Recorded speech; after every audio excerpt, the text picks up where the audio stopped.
Mtazamaji popote ulipo, hujambo, karibu kwenye taarifa za KTN leo siku ya Jumatano ya tarehe 8 mwezi wa 6 2016. Hizi ndizo taarifa za KTN leo jioni hii. Jina langu ni Ali Manzu, lakini kama kawaida kabla ya taarifa tupate baadhi ya taarifa ambazo tumezipa kipaumbele.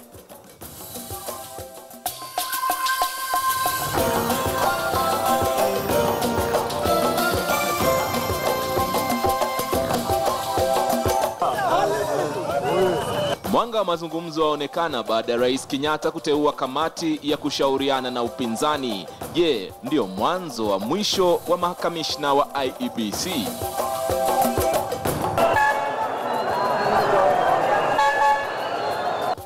Wana matatu waandamana hadi makao makuu ya Raila Odinga kudai fidia ya kuchomwa kwa matatu moja kwenye maandamano ya CORD.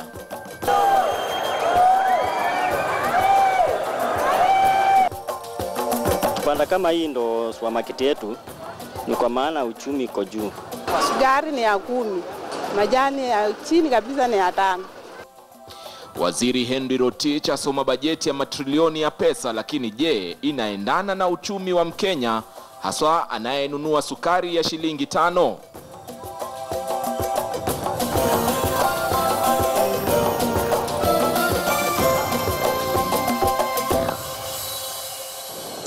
Mtazamaji, karibu kwa taarifa kamili za KTN leo, tukianza na taarifa kutoka katika ikulu ya rais, lakini baadaye kidogo nitakuelezea bajeti imesema nini, imeongezeka kwa kima gani na fedha hizo zitatumika vipi katika makadirio hayo ya mwaka 2006 2017.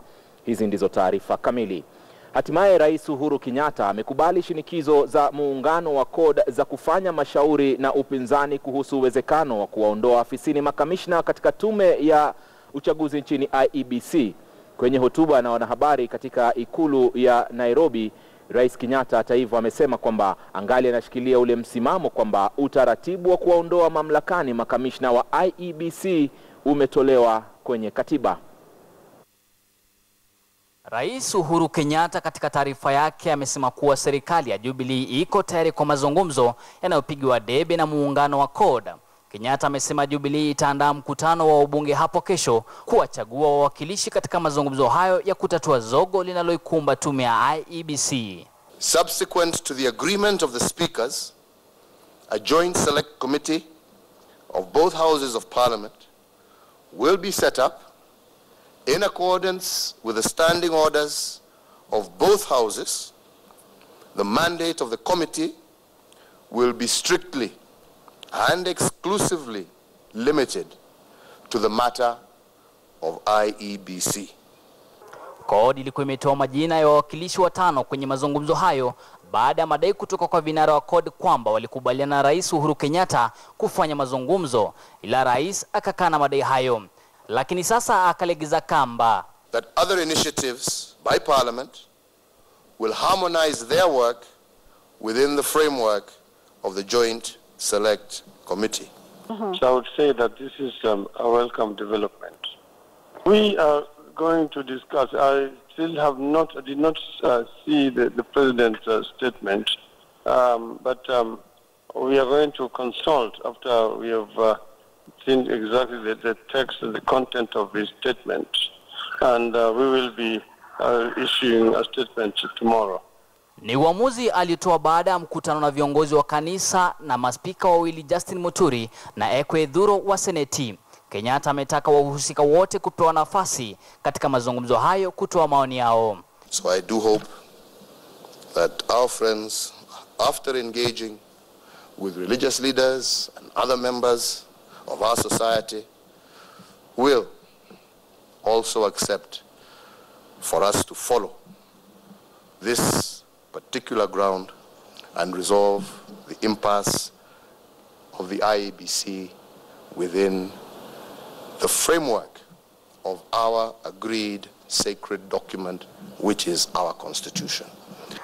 Ni hapo jana ambapo CORD ilitangaza kuongeza siku za maandamano dhidi ya IEBC. Ilikuwa Jumatatu na Alhamisi baada ya Jubilee kuonekana kutotilia maanani suala hilo la mazungumzo. Zaidi ya watu 5 wamefariki na wengine idadi isiyojulikana kupata majeraha tangu maandamano hayo yaanze.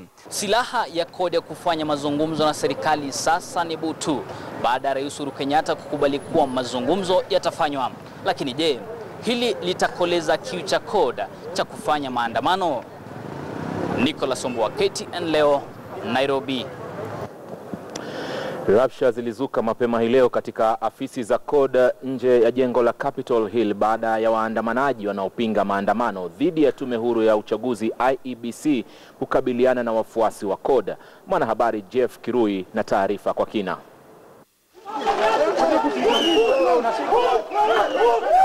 Ghasia zilizuka kati ya waandamanaji wanaopinga maandamano dhidi ya tume huru ya uchaguzi IEBC na wafuasi wa CORD katika afisi za CORD za Capitol Hill. Wafanyabiashara hasa kutoka sekta ya matatu jijini Nairobi walishika kiguu na njia wakisafirisha mabaki ya basi lililoteketezwa wakati wa maandamano ya muungano wa CORD dhidi ya IEBC. Walitoka barabara ya Jogoo wakipita nje ya makao makuu ya polisi, afisi ya rais na naibu rais, kisha bunge wakielekea afisi za CORD katika eneo la Upper Hill.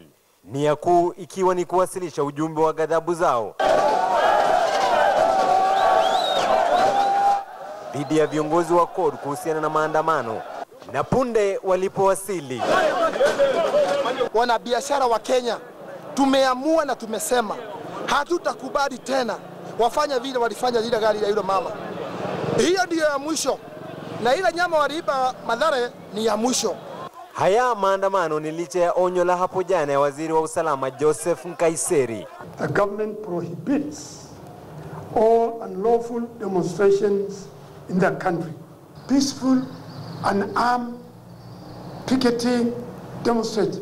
But when you see people coming with slings, machetes, stones, that's what somebody is coming for, is prepared for war, prepare for battle. Maandamano hayo yanadaiwa kuongozwa na wanasiasa watatu wa mrengo wa Jubilee. Wafuasi hao wakilalamikia kuzorota kwa biashara na kuteketezwa kwa basi hilo kufuatia maandamano ya Jumatatu dhidi ya IEBC. Jeff Kirui, KTN leo. Na mtazamaji, basi kufuatia taarifa hizo ama tukiendelea na taarifa zaidi hivi sasa ni kuhusiana na bajeti, ambapo waziri wa fedha nchini Henry Rotich alitangaza makadirio ya bajeti ya takriban shilingi trilioni 2.3. Kumbuka makadirio haya ni ya juu zaidi kilinganishwa na mataifa mengine ukanda wa Afrika Mashariki, ambapo makadirio ya Tanzania yalikuwa takriban shilingi trilioni 29 ambayo ni sawa na shilingi trilioni 1.3 za Kenya. Uganda vile vile pia ilitangaza makadirio ya bajeti ya trilioni 26 ambazo ni sawa na shilingi milioni 789.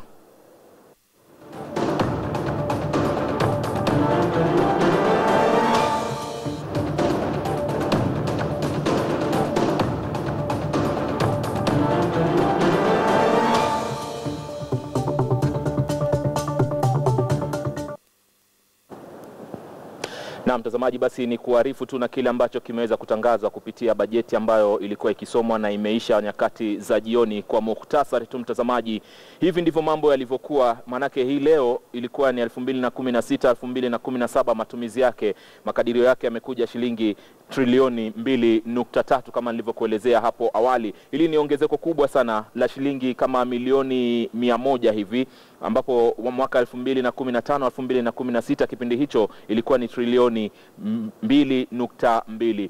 Mwaka 2014 na 2015 tukiwa bado tuko kwenye serikali ya Jubilee mtazamaji, matumizi yake yalikuwa ni shilingi trilioni 1.8, na wakati walipoingia serikalini wakati huo Jubilee walitumia shilingi trilioni 1.6 ikiwa ni 2013 na 2014. Kwenye makadirio hayo ya shilingi trilioni 2.3, basi tuangalie mgao wa fedha huo zimetumika vipi ama zinatarajiwa kutumika vipi. Serikali za kaunti itatumia shilingi bilioni 301. Kumbuka serikali 47 zote zitakuwa zinapokea fedha zake. Vile vile katika afisi za serikali na hata zile tume ambazo zilizoko hivi sasa afisini wamekadiriwa kutumia shilingi bilioni 228.5. Ujenzi wa reli kama ilivyotajwa pale pia kupitia kwa waziri ule wa fedha, alisema kwamba kuna fedha kama shilingi bilioni 1 bilioni 155.5. Hizi ni fedha ambazo bado zitaendelezwa kule. Kumbuka mpango huu pia umeongezewa katika ujenzi wa reli ambayo itaanza tena hapa jijini Nairobi na kuelekea hadi sehemu ya Naivasha katika kipindi hiki cha mwaka 2016 na 2017, ambapo ujenzi wa reli ile ya Mombasa hadi Nairobi utakuwa imeisha. Vile vile ujenzi wa barabara wametengewa shilingi bilioni 147.6.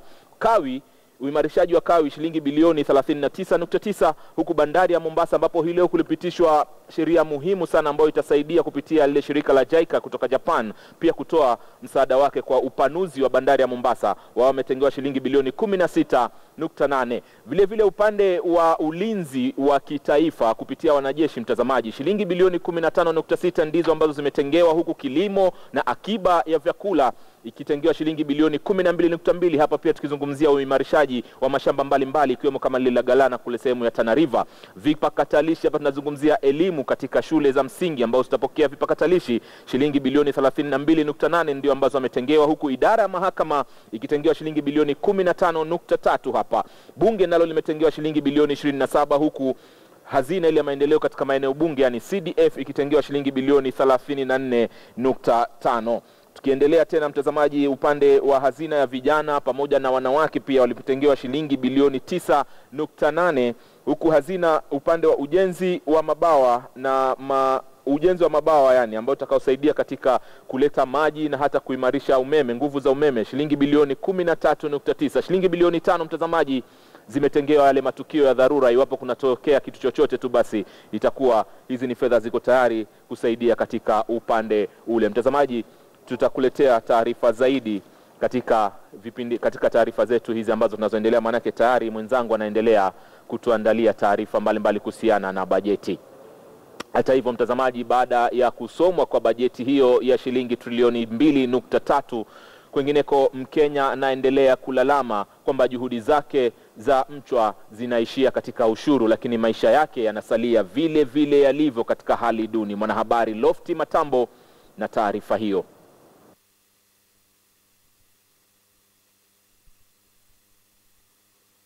Shukran sana studioni. Hapa ni Kamkunji, soko hili la kutengenezea mabati, kutengenezea masanduku, kutengenezea vifaa mbalimbali kama vile vinavyotumiwa na kuku nyumbani wakati wa ufugaji, kuwalisha kuku wako. Na tuko na vijana wengi sana hapa ambao wengi awali nimezungumza nao wananifahamisha kwamba wengi hata hawakuwa wanafahamu kwamba bajeti leo inasomwa.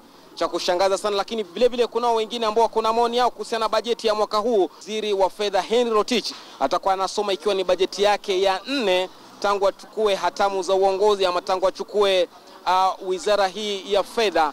Bajeti ya trilioni 2.3 ikiwa ni bajeti iliyopanda kulinganishwa na ya mwaka jana ambayo ilikuwa trilioni 2, na vile vile ilikuwa pia imepanda ikilinganishwa na mwaka 2014 ya trilioni 1.7. Bajeti inapanda kila mwaka, na ndio maana wana maoni hawa wa Kenya, kwa maana tayari inakadiriwa kwamba kuna zaidi ya bilioni 700 ambazo Henry Rotich itabidi ataziomba wapi ili ziweze kujalizwa katika bajeti ya mwaka huu.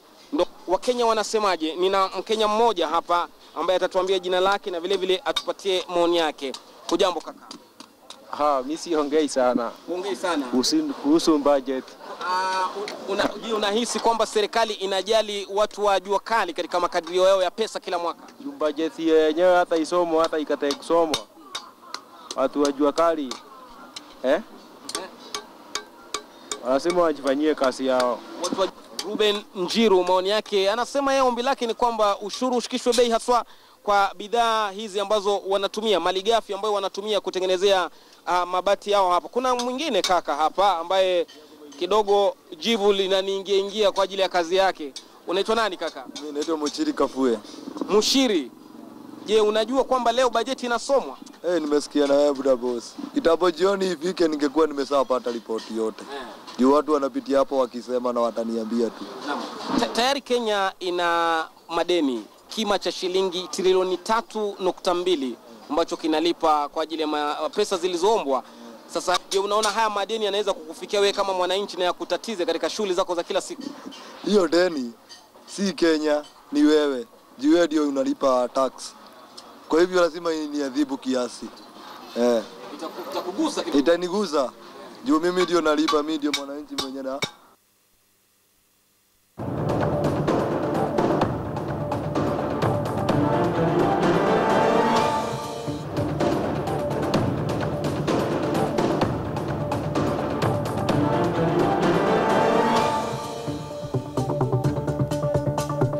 Naam, karibu tena mtazamaji, tuendelee na taarifa zetu na moja kwa moja na kurudisha tena kwa Lofty Matambo ambaye alikuwa katika mtaa wa Mukuru hapa jijini Nairobi ili kupata hisia za baadhi ya Wakenya ambao kidogo wameguswa na namna bajeti hiyo ilivyosomwa hii leo.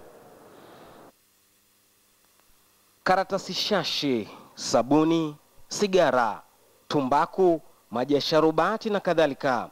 Baadhi tu ya mseto wa bidhaa katika kibanda chake Faith Mumbua katika mtaa wa Mukuru. Hizi nauza ndio nijisaidie kwa maisha yangu. Mseto wa bidhaa hizi ni afueni kwa wakazi ambao wanasema hili ndo duka lao la jumla. Maduka makubwa si uwezo wao wanadai. Kibanda kama hii ndo supermarket yetu, ni kwa maana uchumi iko juu. Sasa unaona kama kulingana na budget venye iko, si tuko chini sana. Sukari ni ya 10. Majani ya chini kabisa ni ya 5. Faith anawalea watoto wake wawili hapa, mmoja wa umri wa miaka 10 na mwingine 5. Hana mume na ujanja wake ni kuuza karibu kila kitu. Ndio ningangane nione nikipata sumuni huko, nikipata shilingi hapa. Faith na wateja wake wanafahamu kusoma kwa bajeti, lakini kuongezeka kwa bei ya kawi waitumiayo kama mafuta ya taa wanalalama kwamba ni ishara ya serikali kutoujali uchumi wao, wakidai kila mwaka bajeti ni ya walala heri.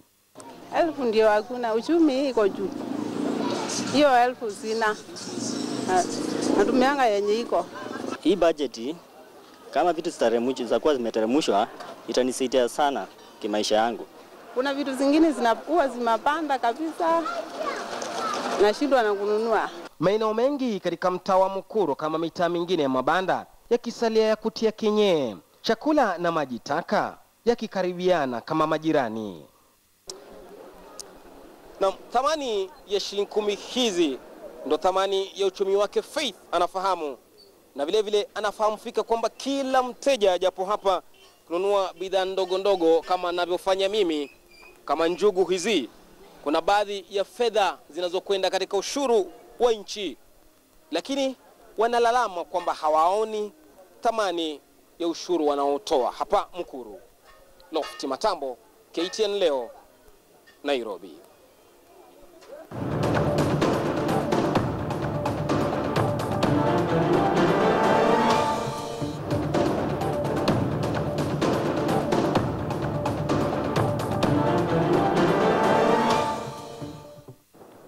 Tukiachana na taarifa za bajeti mtazamaji, tuelekee katika mahakama kuu ambako mahakama ya juu mapema hii leo ilizisisitiza ile ombi la mwanaharakati Okiya Omtata la kutaka kubanduliwa kwa jopo la majaji wa mahakama ya juu. Mawakili walitofautiana na katika swala zima, huku wengine wakisema kuwa baadhi ya majaji wako ndani ya tume ya huduma za mahakama. Hizi ni baadhi ya kauli za mawakili hao. And there's a distinction. This is the only case where the litigants are members of this court.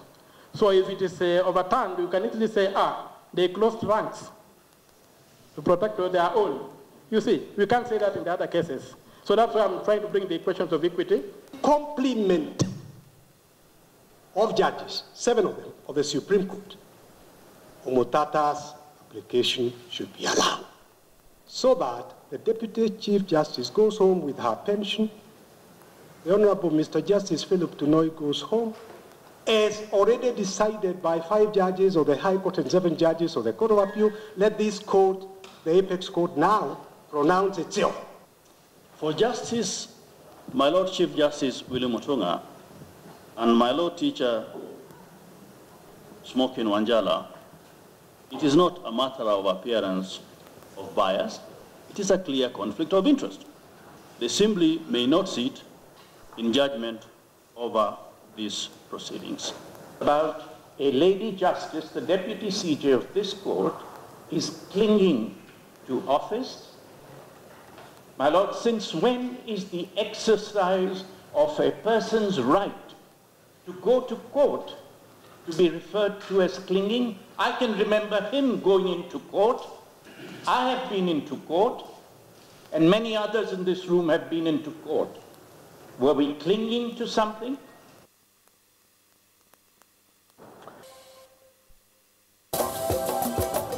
Na karibu tena mtazamaji. Licha ya kusomwa kwa bajeti ya shilingi trilioni 2.3, Wizara ya Michezo na Tamaduni imegawiwa bajeti ya kitita cha shilingi bilioni 1.9 pekee kwa kipindi cha mwaka mmoja. Fedha hizo zitatumika katika vita dhidi ya dawa za kusisimua misuli na vile vile kuboresha viwanja vya Kipchoge Keino, Mombasa na Kisumu.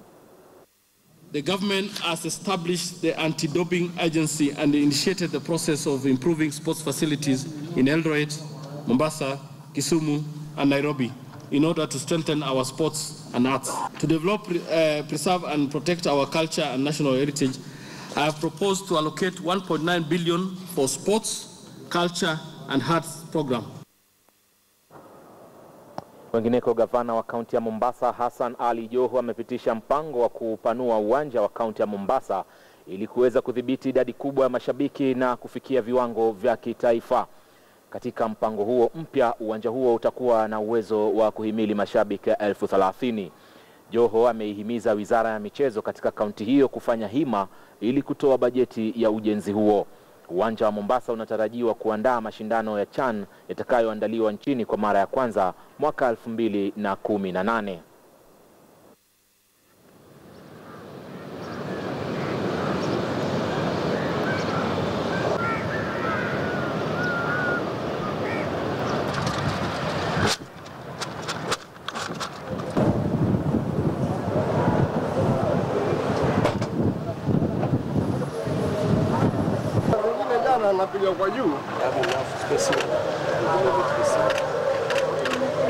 The tartan track should be completed maybe in another end of August. The ground should be also completed around the same time. But now remember, we are changing the seating arrangement, seating capacity from 9,000 to 30,000. Hopefully by December we should complete it. Ilipoanzishwa takriban miaka 5 iliyopita, timu ya kandanda ya Wazito FC ilidhamiriwa kusaidia vijana wa chuo kikuu cha Nairobi kuendeleza masomo pamoja na talanta. Hivi sasa timu hiyo imefanya vizuri zaidi na inapania kushiriki kwenye michuano ya ligi kuu nchini, kama anavyotueleza mwanahabari Abula Ahmed. Timu ya Wazito FC iliasisiwa mnamo mwaka 2011 na wanafunzi wa zamani wa chuo kikuu cha Nairobi kwa lengo la kuwasaidia wanafunzi katika masomo, talanta na pia kuwapa njia mbadala ya kujikimu maishani pindi tu wanapohitimu. That will give them a platform to one, showcase their talent, and two, even their own their own development skills apart from soccer. It's easy for one to be spotted. Lakini kufikia sasa imewashangaza wengi kwa hatua iliyopiga. Kuanzia mwaka 2012 timu hii imepandishwa daraja mfululizo kutoka ligi ya chini hadi ile ya daraja la pili, ikinyakua mataji 3 kwa mpigo. Aim ni kuingia Premier League kwanza. Tukiingia Premier League tutajipatia muda tuende the top slot ya Premier League, tuko number 1. Tunaangalia kuingia Continental. Chini ya ukufunzi waliyekuwa mchezaji wa timu ya taifa Franklin Obare, Wazito FC inashikilia nafasi ya 12 katika ligi ya NSL na hivi sasa inapania kufika kileleni. Mechi ni kama zingine. Hakuna tibingwa manani. Hata Leicester juzi wamechukua, watu wameshtuka. Tumeamua tumalize position 1 katikati ya 5 na namba 8. Ndio sasa Kinlek tukianza tujipange vizuri. Ligi tunaweza sema wasiturule out. Wasiturule out hata kidogo. Bado sisi ni title contenders na tunajua tunaweza. Baada ya mapumziko watakuwa ugenini dhidi ya Agrochemicals wanaoshikilia nafasi ya 4 katika jedwali. Abula Ahmed, KTN Michezo. Kufikia hapo mtazamaji, tunatamatisha taarifa za KTN leo katika siku hii ambayo Afrika Mashariki ama mataifa ya Afrika Mashariki yalisoma bajeti yake. Taarifa zaidi ni kwa lugha ya Kiingereza mwendo wa saa 3. Naitwa Ali Manzu, kwa heri.